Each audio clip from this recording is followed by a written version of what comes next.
We come and we go, but the land is always here. And the people who love it and understand it are the people who own it for a little while. It's a tough conversation on how we end our own little while with the land and let someone else's little while start. We come and we go, but the land is always here. And the people who love it and understand it, we only have a little sliver of time to make sure that the land keeps getting understood, keeps getting loved, one while after the other.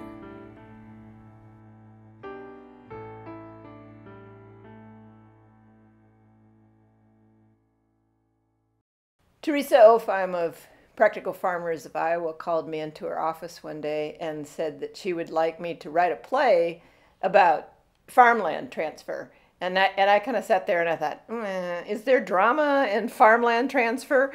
And then we reframed that in a play about who's going to get the farm and what are they going to do with it and what's going to happen after you die to your piece of land that you've invested your whole life in. And I thought, oh yes, indeed. There's a drama there and a conflict that's going on all around the country on farms and, for that matter, any kind of property that one might own. Carl, I'm selling my farm and you're the buyer. Move your sheep off my land. Get your pickup off my land.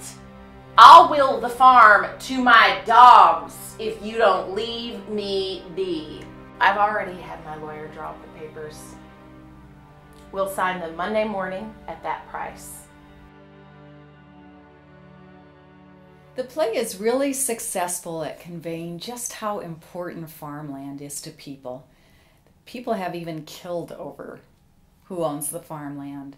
But less dramatic, their families are torn apart about it, or they are brought together because it's just very important for rural people who owns the farmland. A lot of times we're talking about people who've been farming for 3, 4, up to 7 generations.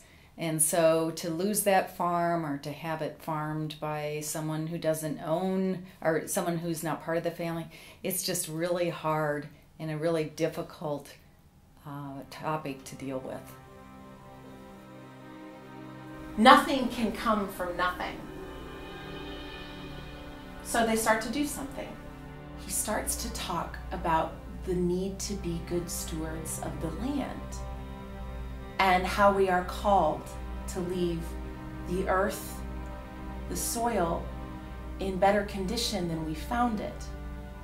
The earth is yours to preserve, generation to generation. Most times these families don't. Like Lear, they're standing out in the middle of the storm, facing down a lot of unknown. We were making progress, real progress. And then the dad passed away.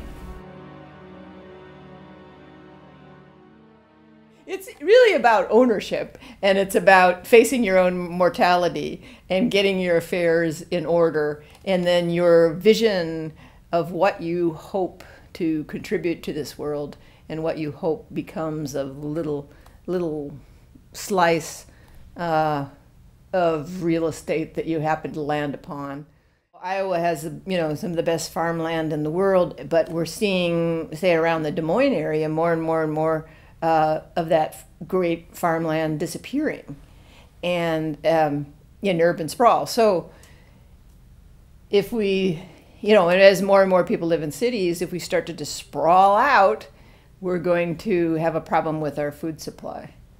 So we have to be careful how we create a healthy food system, how we make that sustainable, and how we project that healthy, sustainable system into the future.